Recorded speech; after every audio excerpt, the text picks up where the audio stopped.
Те, кто громко кричали о независимости и блестящих перспективах Украины, на самом деле вольно или невольно ее разрушали. Особенно в этом преуспел ее нынешний диктатор, так называемый президент мира, уже, правда, просроченный. При самом активном участии стран коллективного Запада, претендующих на цивилизованность и демократичность, Украина была превращена в концлагерь имени Зеленского, в котором установлен полный запрет на любое инакомыслие и оппозицию, а людей, которые нашли в себе смелость озвучить альтернативную точку зрения, без суда и следствия отправляют за решетку или уничтожают физически. Беспрецедентные гонения на каноническое православие сопровождаются жестокими избиениями духовенства и прихожан. Усиленно переписывается история. Убогость киевских правителей как нигде видна на, казалось бы, смешном примере. Под санкции на Украине попал российский мультипликационный сериал «Маша и Медведь», поскольку он продвигает российские милитаристские нарративы. Господин председатель, не сумев добиться желаемых результатов на поле боя, киевский режим окончательно скатился до откровенного террора против мирного населения России. Одновременно Зеленский продолжает выпрашивать у западных покровителей новые партии оружия и боеприпасов, которые используются для ударов по российским городам, жилым кварталам и гражданской инфраструктуре. Расчет очевиден – напугать людей, посеять хаос и дестабилизировать обстановку внутри России. Только за период с 10 по 19 августа жертвами атак ВСУ стали 475 гражданских лиц. 406 человек, включая 16 детей, получили ранения, 69 человек, в том числе 3 детей, погибли. По гражданским объектам на российской территории выпущено не менее 7 с лишним тысяч боеприпасов. Особенно чудовищно стала атака на Нижнекамск. 13 погибших, включая ребенка, 78 раненых. В Новороссийске убито 3 мирных жителей, в том числе 8-летний мальчик. Еще 24 человека ранены. 5 человек погибли в Ростовской области. В Кременной украинский дрон убил 13-летнего подростка. Беспилотниками атакован электропоезд в Иловайске. Остановка общественного транспорта в Донецке. Лечебное учреждение в Ясиноватой и бригада скорой помощи в Рубежном. После этого у покровителей Киева не остается никаких оснований рассуждать о случайных последствиях или сопутствующем ущербе. Когда систематически бьют по жилым домам, детям, медикам и пассажирскому транспорту, это имеет вполне определенное название – террор против гражданского населения. Dan Mojtaba Khomeini muncul ke publik. Kemunculannya sekaligus membantah rumor negatif terkait kondisi kesehatannya.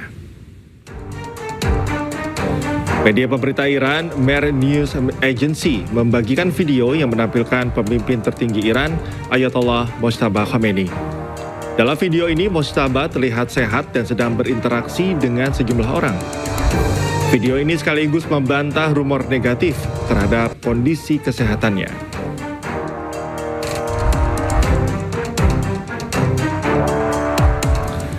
Juru bicara Korps Garda Revolusi Islam Iran, Hossein Mohebi, tegaskan pembukaan Selat Hormuz tergantung respon Amerika Serikat terhadap syarat yang diajukan Teheran. Sementara diskusi dengan Oman menyangkut rute transit sementara, bukan pembukaan kembali sepenuhnya. الان برای ما صرفاً یک آبراه نیست، یک آبراه اقتصادی نیست، بلکه یک توان و یک قدرتی هست که به لحاظ جغرافیایی که در اختیار جمهوری اسلامی ایران هست از اون جغرافیا استفاده خواهد کرد و دشمن ناچار هست که برای باز شدن تنگ شروط ایران رو بپذیره و از دخالت‌هایی که الان در مذاکراتی که بین ایران با اون Ya, usai menyerang kapal Iran, Ukraina meminta maaf. Ukraina tegaskan mereka salah sasaran, sementara Iran akan terus menyelidiki kasus ini. تماس گرفتن که نه این اشتباه بوده، ما اشتباه کردیم. و اونم ما داریم البته بررسی میکنیم. چون ما آماده کرده بودیم 3 نقطه از اوکراین رو بزنیم که بعد که گفتن ما اشتباه کردیم، ما چون دنبال واقعا توسعه جنگ نیستیم، ما نمیخوایم جنگ طلبی را بندازیم. Pemirsa, tidak hanya menyerang kapal Iran, drone Ukraina juga diduga serang kapal kargo Turki yang tengah berlayar di Laut Hitam. Ya, serangan terjadi pada Senin ini saat kapal Ro-Ro Nadeza ini tengah berada di 20 mil laut dari pelabuhan Novorossiysk, Rusia menuju Samsun. Akibat serangan drone Ukraina, kapal kargo Turki mengalami kebakaran dan kerusakan. Awak kapal pun berjibaku membadamkan api. Dilaporkan 12 awak kapal berhasil dievakuasi dengan kondisi 3 pelaut kritis dan sejumlah kru luka-luka.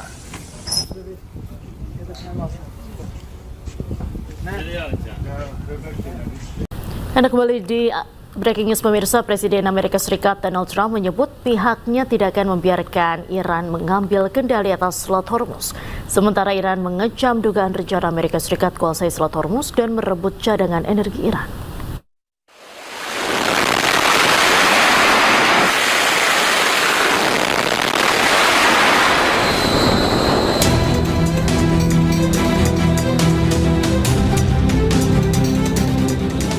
Usai tanda tangan nota kesepahaman damai bulan Juni lalu, konflik antara Amerika Serikat dan Iran kembali memanas.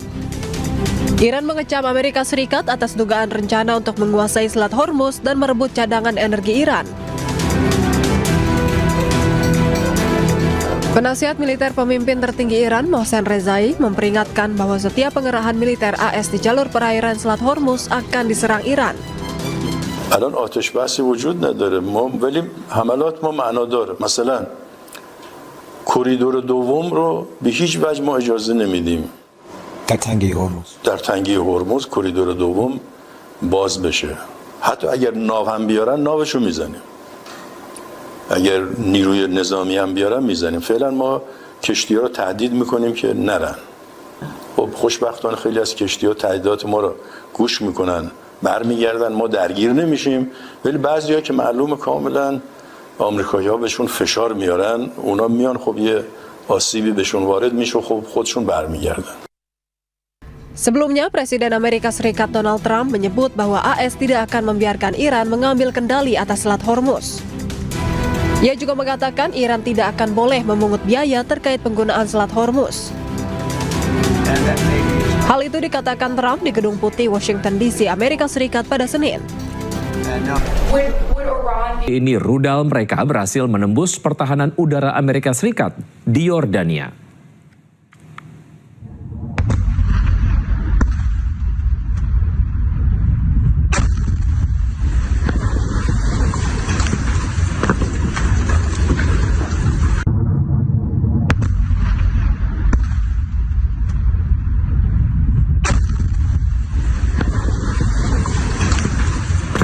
Iran kembali meluncurkan gelombang serangan drone dan rudal canggih yang mampu mengubah arah secara mendadak.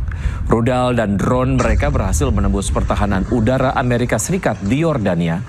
Media Amerika Serikat The New York Times juga telah mengungkapkan kecanggihan senjata milik Iran. Serangan Iran yang telah berlangsung sejak bulan Juli telah melukai lebih dari 100 tentara Amerika Serikat. Anda kembali di Breaking News pemirsa. Iran melancarkan serangan rudal ke pangkalan militer Amerika Serikat di Kuwait. Serangan ini diklaim menghancurkan drone dan helikopter militer Amerika Serikat.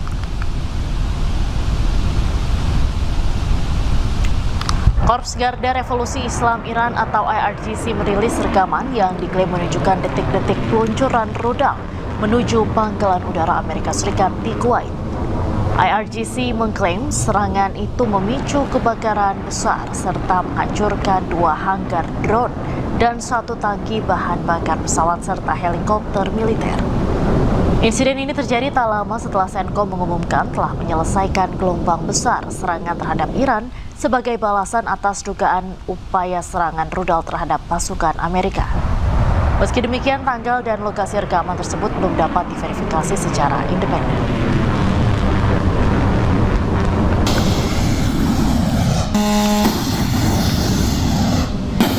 Iran mengklaim serangan mereka ke pangkalan Amerika Serikat di Kuwait bagian dari gelombang ke-27 operasi Thunderbolt.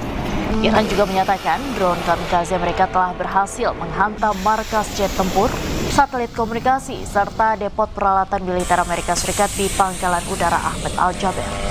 Pangkalan udara milik militer Kuwait tersebut juga digunakan Amerika Serikat untuk menampung aset militer mereka.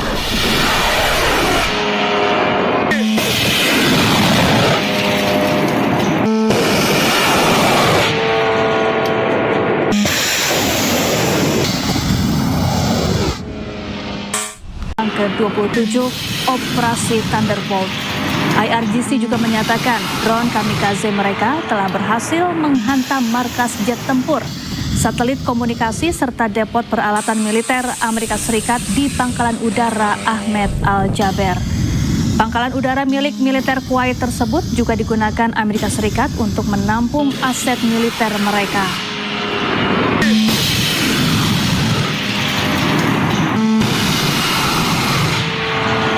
Ya, sebelumnya serangan drone menyasar 2 kapal milik Amerika Serikat yang berada di Damietta, Mesir. Ledakan hebat mengguncang kawasan pelabuhan Damietta, Mesir.